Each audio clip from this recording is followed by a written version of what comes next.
Hello students, इस channel पर आपका स्वागत है।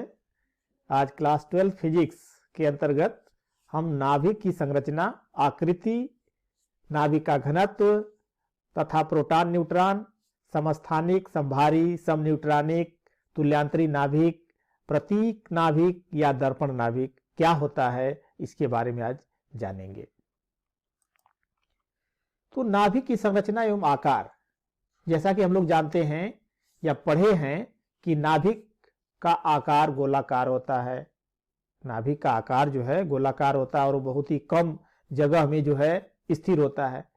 तो रदरफोर्ड के अल्फा प्रकीर्णन प्रयोग से यह निष्कर्ष निकला कि परमाणु का नाभिक धन आवेशित होता है और बहुत ही सूक्ष्म स्थान, यह सूक्ष्म स्थान कितना 10⁻⁻15 मीटर कोटि, जिसको कि एक फर्मी कहते हैं, एक फर्मी के जगह में यह केंद्रित होता है, जो कि परमाणु की त्रिज्या की तुलना में 10⁴ गुने से भी कम होता है।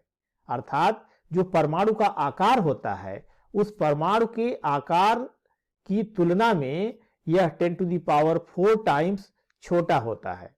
अतः नाभिक के विशिष्ट गुण, द्रव्यमान, आकार, आकृति, घनत्व, स्थायित्व तथा विभिन्न प्रकारों के अध्ययन इसमें जो है किया जाएगा। नाभिकीय आकार प्रकीर्णन प्रयोग से यह निष्कर्ष निकला कि नाभिक का आयतन वॉल्यूम उसकी द्रव्यमान संख्या के अनुक्रमानुपाती होता है। अर्थात जिसकी द्रव्यमान संख्या जितनी अधिक होगी उसका आयतन उतना ही अधिक होगा। तो मान लिया कि किसी नाभिक की त्रिज्या कैपिटल R है, तो नाभिक का आयतन V प्रोपोर्शनल A, यानी V प्रोपोर्शनल A, और V ये गोलाकार है तो 4/3 पाई r³ प्रोपोर्शनल A। अगर 4/3 पाई को हम दाहिनी तरफ भेज दें तो यह कांस्टेंट में शामिल हो जाएगा, तो r³ प्रोपोर्शनल A, या कह सकते हैं r proportional A power 1/3।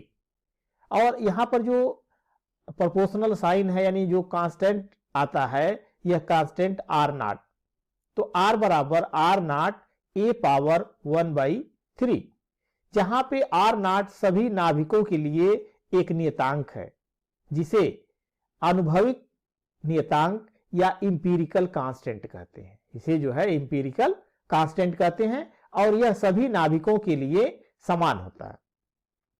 r0 का मान जो है न्यूमेरिकली आंकिक रूप से यह 1.2 × 10⁻15 फर्मी होता है, यानी 1.2 फर्मी।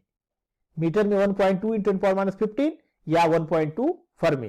तो इस तरह से आप ये कह सकते हैं कि जो r बराबर r0 A पावर 1/3 ये फार्मूला है, तो r = 1.2 A पावर 1/3 फर्मी।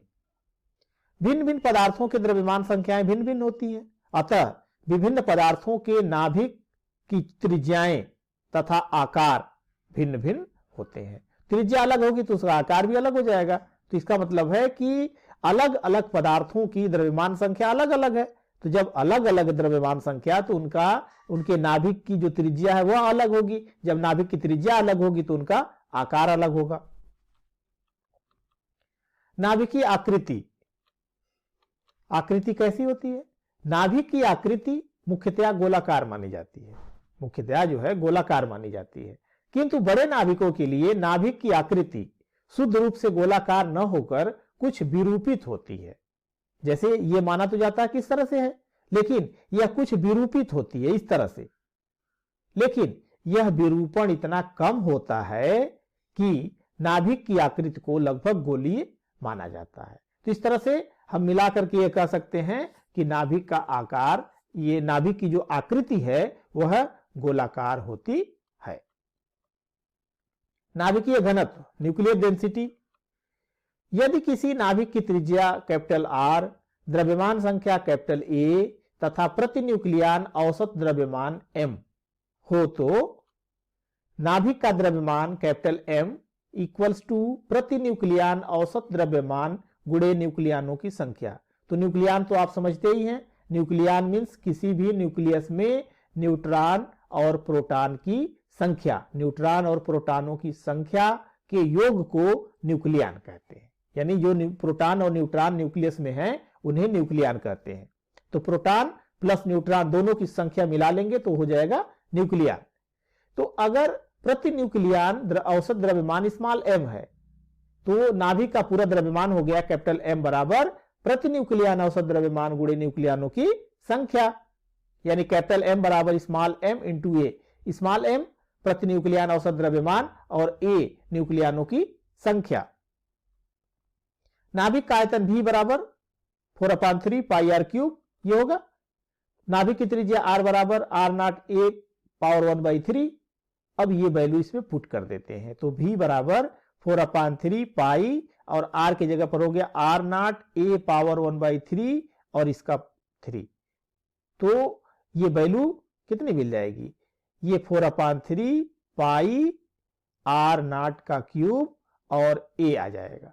तो इस तरह से नाभिक का घनत्व यानी नाभिक का द्रव्यमान बटा नाभिक का आयतन, नाभिक के द्रव्यमान को नाभिक के आयतन से भाग दे दें तो इसका द्रव्यमान मिल गया m इंटू a अपान आयतन मिल गया 4/3 पाई r नॉट क्यूब a से a कैंसिल हो गया 3m upon 4 pi r not cube.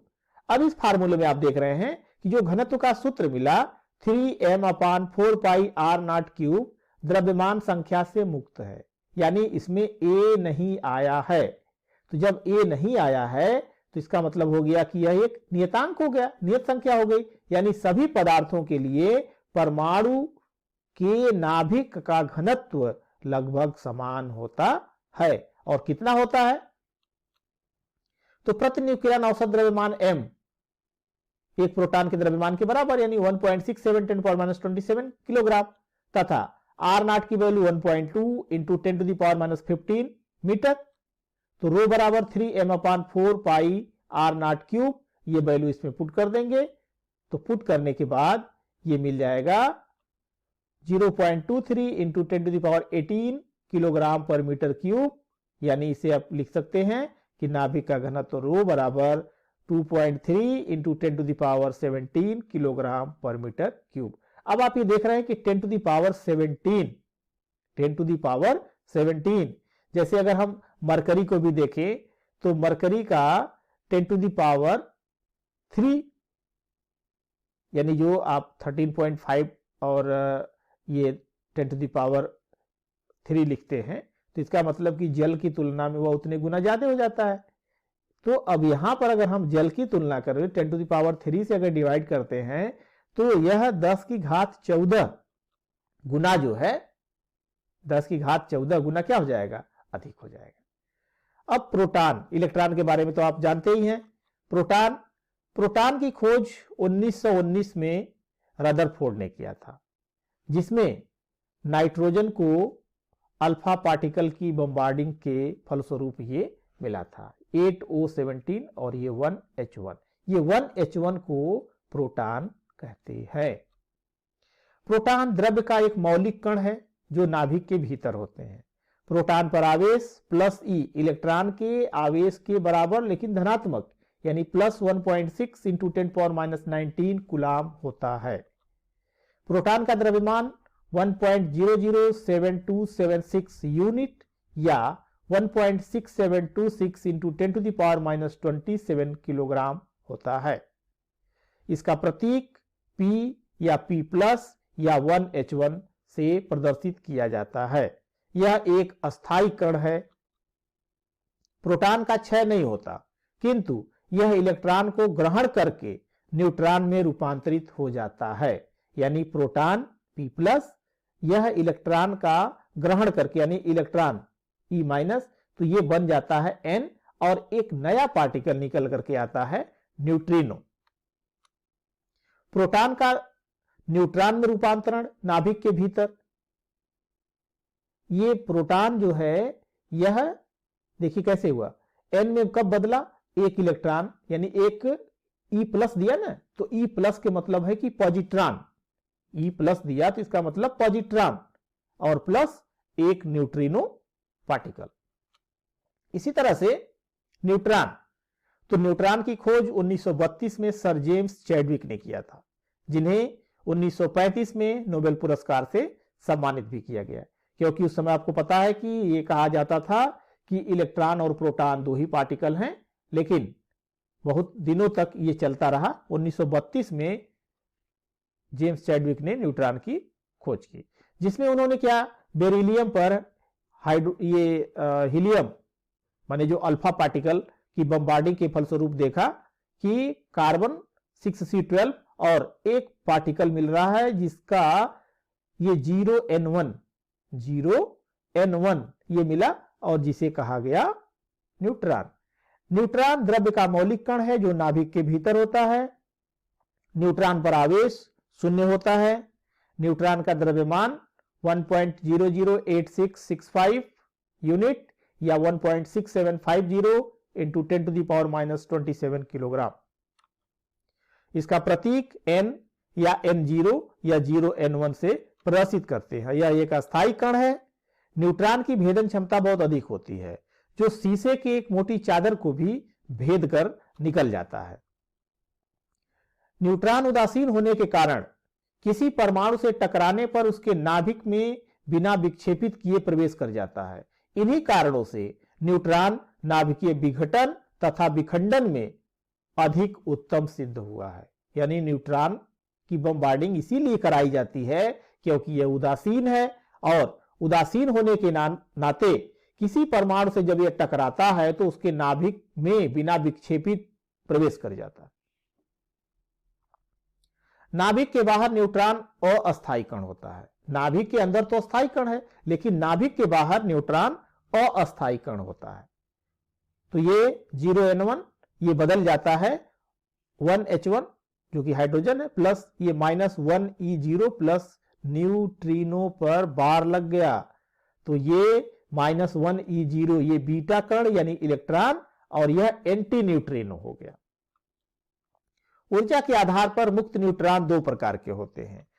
एक होता है तीव्रगामी न्यूट्रॉन जिसकी ऊर्जा 1 MeV से अधिक या उसके बराबर होती है, और इसका जो वेग होता है वह 28,000 किलोमीटर पर सेकेंड। और मंदगति न्यूट्रॉन जिसकी ऊर्जा 1 MeV से कम होती है और इसका जो वेग है बहुत ही कम हो जाता है। कम का मतलब कि उसकी तुलना में यह 28 किलोमीटर पर सेकेंड का वेग होता है। अब आप ये जानेंगे कि समस्थानिक क्या है। समस्थानिक अथवा समप्रोटॉनिक यानी आइसोटोप्स और आइसोप्रोटॉन्स। तो समस्थानिक माने सम स्थान वाले कैसे परिभाषित करेंगे? एक ही तत्व के वे परमाणु जिनके परमाणु क्रमांक समान होते हैं, परमाणु क्रमांक मतलब Z समान होते हैं, परंतु द्रव्यमान संख्या भिन्न भिन्न होती है, समस्थानिक कहलाते हैं। यानी एक ही तत्व के होंगे। समस्थानिक के लिए यह कंडीशन है कि वह एक ही तत्व के होंगे। जैसे हाइड्रोजन के 3 समस्थानिक, प्रोटियम, ड्यूटेरियम, ट्राइटियम, जिसमें कि आप 1h1, 1h2 और 1h3 ये कहते हैं। तो ये नीचे जब देख रहे हैं ये 111 यह जो है इसके प्रोटॉनों की संख्या है, इसके प्रोटॉनों की संख्या है। इसका मतलब होगा कि हाइड्रोजन के 3 समस्थानिक होते हैं। कार्बन के 3 समस्थानिक है, 6c12, 6c13, 6c14। तो इसमें आप देख रहे हैं कि इनका जो द्रव्यमान संख्या है वह बदला हुआ है, लेकिन जो परमाणु क्रमांक है वह सेम है यानी बराबर है। इसका मतलब है कि यह समस्थानिक है। इसी तरह से ऑक्सीजन के 3 समस्थानिक 8O16, 8O17, 8O18। तो इसमें आप देख रहे हैं कि इनके जो परमाणु क्रमांक है वह तो सेम है, लेकिन परमाणु द्रव्यमान अलग अलग हैं। इस तरह से ऑक्सीजन के 3 समस्थानिक मिले। आवर्त सारणी में एक तत्व के सभी समस्थानिकों का स्थान समान होता है, क्योंकि इनमें जो इनका जो परमाणु क्रमांक है वह सेम होता है। आपने समस्थानिक पढ़ लिया। अब देखिए संभारी, आइसोबार। संभारी होते क्या हैं?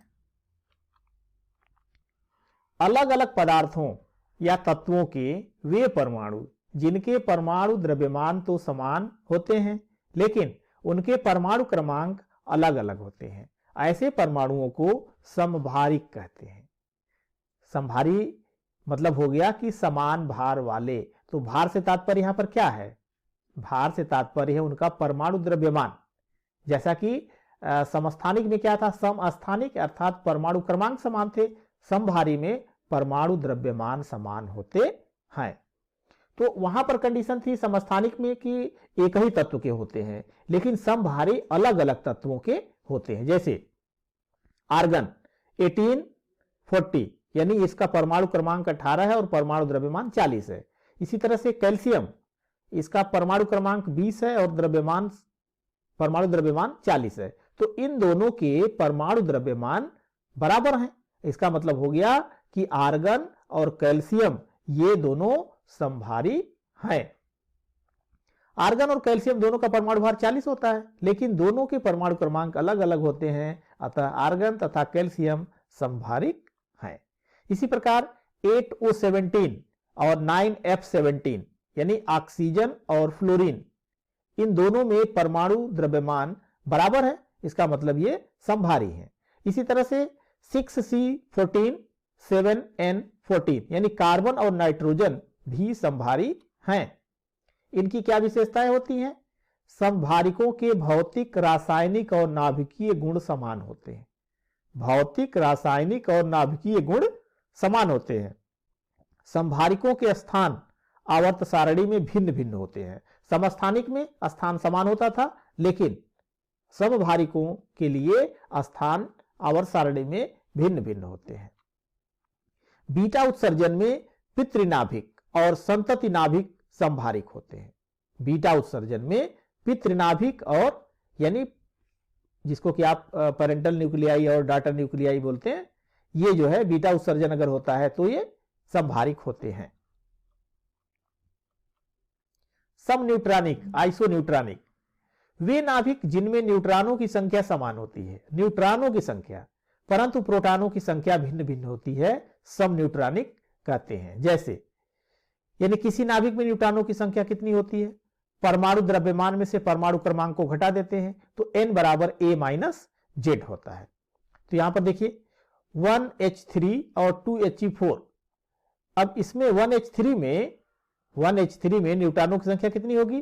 3-1 यानी 2 होगी। हीलियम में 4-2 2 होगा, यानी 1H3 और 2He4 दोनों में न्यूट्रॉनों की संख्या 2-2 है, यानी 1H3 और 2He4 समन्यूट्रॉनिक होंगे। इसी तरह से 3Li7 व 4Be बेरिलियम 8। तो इसमें लिथियम और बेरिलियम ये दोनों आप देख रहे हैं कि इसमें न्यूट्रॉनों की संख्या 7-3 4 और इसमें 8-4 4, यानी दोनों में न्यूट्रॉनों की संख्या 4-4 है, इसलिए लिथियम और बेरिलियम ये समन्यूट्रॉनिक होंगे। 11Na23 12Mg24 यानी सोडियम और मैग्नीशियम में न्यूट्रॉनों की संख्या 12-12 यानी 23-11 और 24-12। तो इस तरह से सोडियम और मैग्नीशियम समन्यूट्रॉनिक है। 17Cl37 19K39 यानी क्लोरीन और पोटेशियम ये जो है भी समन्यूट्रॉनिक है, क्योंकि 37-17 20 39-19 20। अब आप एक नई चीज जाने यहां पर, तुल्यांतरी नाभिक, आइसोडायोफियर्स। ये तुल्यांतरी नाभिक क्या होते हैं? वे नाभिक जिनमें न्यूट्रॉनों तथा प्रोटॉनों की संख्या का अंतर बराबर होता है। लिसन केयरफुली, न्यूट्रॉनों तथा प्रोटॉनों की संख्या का अंतर बराबर होता है, तुल्यांतरी नाभिक कहलाते हैं। यह अंतर नाभिक की आइसोटोपिक संख्या कहलाती है। जैसे देखिए तुल्यांतरी नाभिक के लिए n-Z क्या होगा? n न्यूट्रॉनों की संख्या और Z प्रोटॉनों की संख्या, तो यह अंतर हुआ। अब न्यूट्रॉनों की संख्या कितनी होती है? A-Z होती है और -Z, तो अब यह बन जाएगा n-Z बराबर A-2Z यानी समान होता है। जैसे 17Cl37 18 आर्गन 39, अगर इसमें आप देखें तो क्या मिलेगा? यहां से अगर आप n का मान कितना होगा? 37 में से 17 घटा देंगे और यहां पर n का मान कितना होगा, 39 में से 18 घटा देंगे। फिर इसके बाद जो वैल्यू आई उसमें से 17 माइनस करेंगे और 18 माइनस करेंगे तो ये मिलेगा। अल्फा कण उत्सर्जन में पितृनाभिक और संतति नाभिक तुल्यांतरी नाभिक होते हैं। जैसे यहां पे देखिए इसको 17Cl37 में Z 17, n का मान 37 माइनस 17 बराबर 20, तो n माइनस जेड कितना हुआ, 20 माइनस 17 बराबर 3, यानी न्यूट्रॉन और प्रोटॉन का जो अंतर है वह 3 है। इसी तरह से आर्गन के लिए 18 आर्गन 39 में Z 18, n का मान 39 में से 18 21 हुआ। अब n माइनस जेड, तो 21 माइनस 18 बराबर 3, तो n माइनस जेड यहां पर भी 3 है और n माइनस जेड यहां पर भी 3 है। इसका मतलब हो गया कि 17Cl37 और 18 आर्गन 39 ये जो है तुल्यांतरी नाभिक हैं। समावयवी नाभिक आइसोमर्स, वे नाभिक जिनका परमाणु क्रमांक Z तथा द्रव्यमान संख्या A दोनों समान होते हैं। Z और A दोनों समान होते हैं परंतु उनके रेडियोएक्टिव गुण भिन्न भिन्न होते हैं, उन्हें समावयवी नाभिक यानी आइसोमर कहते हैं। इसमें गामा किरणों के उत्सर्जन में पितृनाभिक और संतति नाभिक समावयवी होते हैं। जैसे 35Br80 ब्रोमीन और ये 35Br80 M लिखा है ना, M stands for metastable state, क्योंकि यह जो है इस मेटास्टेबल स्टेट में जो अत्यधिक मतलब ऊर्जा को लेकर के दूसरे ऊर्जा स्तरों में जाते हैं तो उसकी तुलना में यह अधिक समय तक यहां पर रह सकते हैं। तो अब 35Br80 यह ग्राउंड लेवल वाला और 35Br80M मेटास्टेबल स्टेट वाला, ये दोनों जो है ये दोनों समावयवी नाभिक कहलाते हैं। क्यों? क्योंकि इसमें परमाणु क्रमांक दोनों के 35-35 और द्रव्यमान संख्या 80-80 ये बराबर है, लेकिन दोनों के रेडियो एक्टिव गुण अलग अलग होंगे। ठीक इसी तरह से कोबाल्ट, तो कोबाल्ट के लिए 27CO60 27CO60M, M stand for metastable state, यानी ये मेटास्टेबल स्टेट में जब कोबाल्ट होगा तो इस कोबाल्ट के साथ वह समावयवी नाभिक कहलाएगा।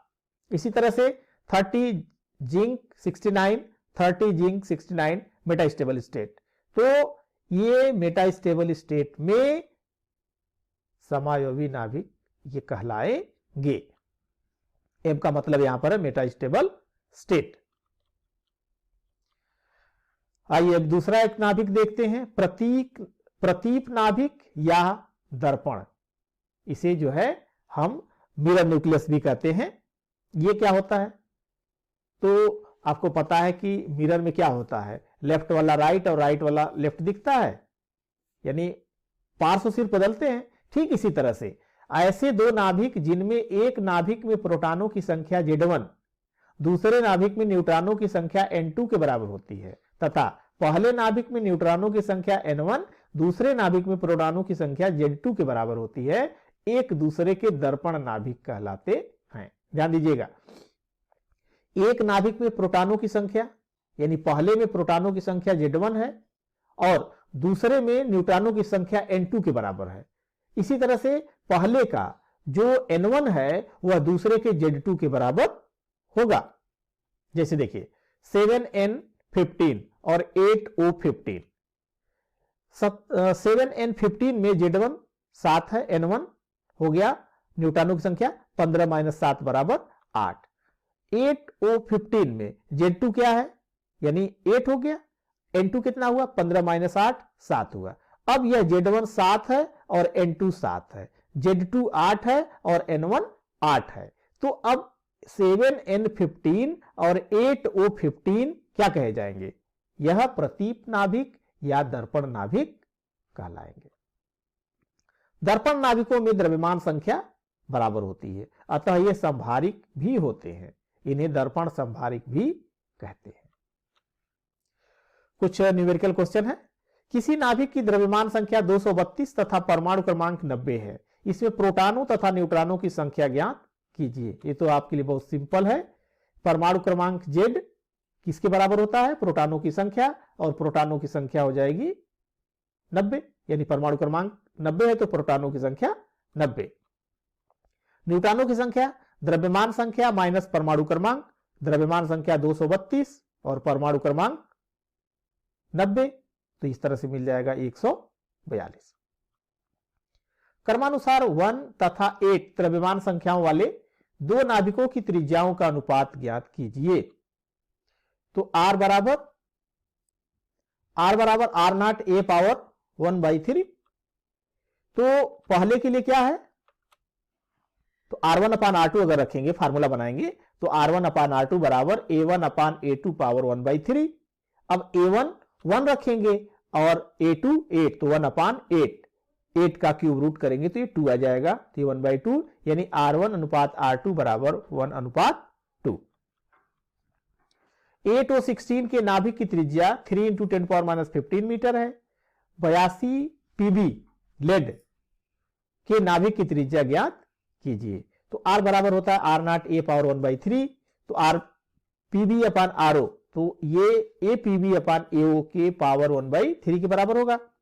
अब इसमें इसका एटॉमिक नंबर कितना है? 205 है, और इसका एटॉमिक नंबर 16 है। इसको जब भाग देंगे तो ये 12.8125 आएगा, और इसका क्यूब रूट करेंगे तो 2.34, यानी R पीबी माने कि लेड के लिए नाभिक की जो त्रिज्या है यह 2.34 गुणे R नॉट के बराबर होगी, यानी ऑक्सीजन के। और ऑक्सीजन का दिया गया 3 × 10⁻−15, तो इसको मल्टीप्लाई कर लेंगे तो 7.02 × 10⁻−15 मीटर मिल जाएगा। इसी तरह से द्रव्यमान संख्या 1 व 27 वाले नाभिकों की त्रिज्याओं का और घनत्व का अनुपात क्या होगा, ये पूछा गया है। तो R बराबर R नॉट ए पावर 1/3, इसको अब बनाएंगे R1/R2 equals to A1/A2 power 1/3। तो A1 की जगह पर 1 और A2 की जगह पर 27, तो ये 27 का क्यूब रूट करेंगे तो 3 आ जाएगा, 1/3, यानी R1/R2 बराबर 1/3। अब सेकंड पार्ट में पूछा कि घनत्व का अनुपात क्या होगा। तो नाभिक का घनत्व होता है रो बराबर 3m/4π R नॉट क्यूब। इसमें m constant, pi constant, R not constant, यानी रो का मान कांस्टेंट। और इसमें आप देख रहे हैं कि कहीं पर A नहीं आया है, यानी द्रव्यमान संख्या से मुक्त है। तो जब द्रव्यमान संख्या से मुक्त है तो सभी पदार्थों के लिए परमाणु के नाभिक का घनत्व लगभग समान होता है। तो घनत्व का अनुपात कितना होगा? जब समान होगा तो 1:1।